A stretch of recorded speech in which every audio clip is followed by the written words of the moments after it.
সবচেয়ে কম ঝামেলায় কম উপকরণে আর কম সময়ে বানিয়ে ফেলুন কাঁচা আমের কাশ্মীরি আচার। যত রকম আচার খেয়েছেন সবচাইতে সেরা ও সহজ মনে হবে। একদম রসালো আর দারুণ মজার হয় খেতে।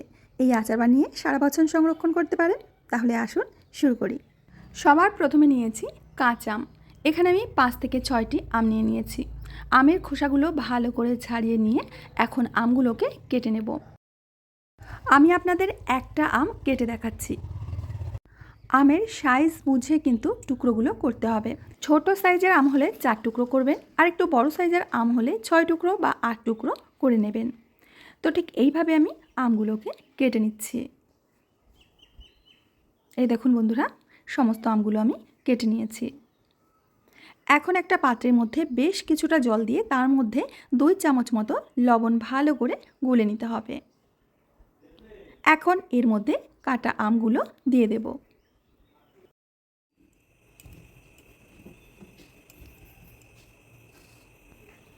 এবার ভালো করে কষলে কষলে আমের টুকরোগুলোকে ধুয়ে নিতে হবে। এবার দেখতে পাচ্ছেন জলটা কিন্তু যথেষ্ট ঘোলা আর অপরিষ্কার দেখাচ্ছে। দেখুন, এখন এই জলটাকে পাল্টে নিতে হবে। আবারও এর মধ্যে পরিষ্কার জল দিয়ে দেব।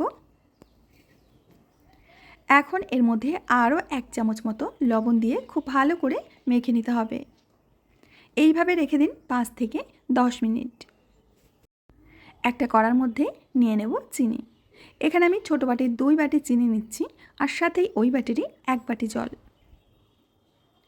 এখন চিনিটাকে ফুটিয়ে নিতে হবে। যতক্ষণ না চিনি গলে একদম জলের সাথে মিশে যাচ্ছে ততক্ষণ কিন্তু জাল করতে হবে।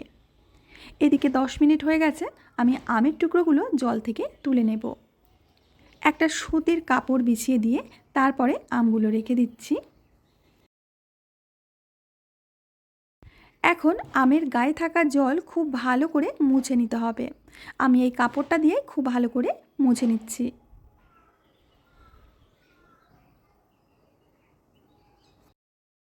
চিনির শিরাটা ফুটতে শুরু করেছে, দেখতেই পাচ্ছেন। এবার চিনির শিরার ওপর থেকে একটু ফেনা ফেনা উঠেছে, এইগুলোকে আমি ফেলে দিচ্ছি। এবার আমের টুকরোগুলো দিয়ে দেব।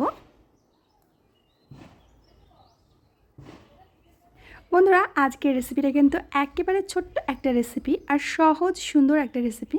প্লিজ আপনারা রেসিপিটা শেষ পর্যন্ত দেখবেন। এবার আমের টুকরোগুলোকে চিনির রসে জাল করতে হবে যতক্ষণ না আমের টুকরোগুলো একদম স্বচ্ছ হয়ে যাচ্ছে। আর ধীরে ধীরে দেখতে পাচ্ছেন যে আমগুলো অনেকটা স্বচ্ছ হতে শুরু করেছে, আর চিনির শিরাটাও অনেকটা কমতে শুরু করেছে। এই আচারে মশলা বলতে কিছুই যাবে না, যাবে শুধু কয়েক টুকরো আদা আমি সরু সরু করে কেটেছি, আর দিয়ে দেবো 1 চামচ কাশ্মীরি লাল লঙ্কার গুঁড়ো। এতে ঝাল হবে না, শুধু সুন্দর একটা কালার আসবে। হাই ফ্লেমেই কিন্তু আচাটাকে জাল করতে হবে, যাতে চিনির শিরাটা খুব তাড়াতাড়ি শুকিয়ে যায় আর আমগুলো স্বচ্ছ হয়ে যায়।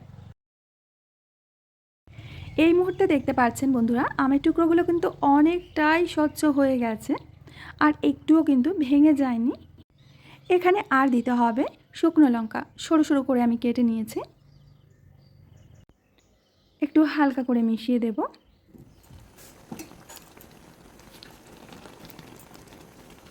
আচারটা কিন্তু আমাদের হয়ে এসেছে, এ দেখুন।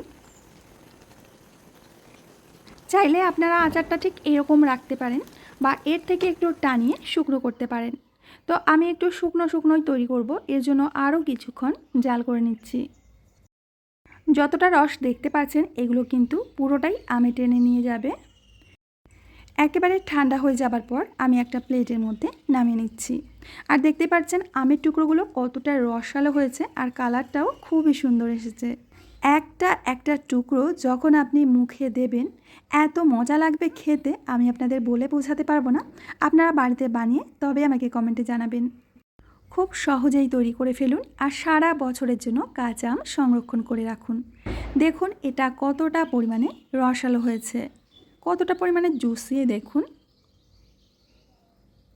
আশা করছি বন্ধুরা আজকের আচারের রেসিপিটাও আপনাদের অনেক ভালো লেগেছে। ভালো লাগলে অবশ্যই লাইক কমেন্ট শেয়ার করবেন। আমি আজ এখানেই বিদায় নেব, আবার আসবো নতুন রেসিপি নিয়ে।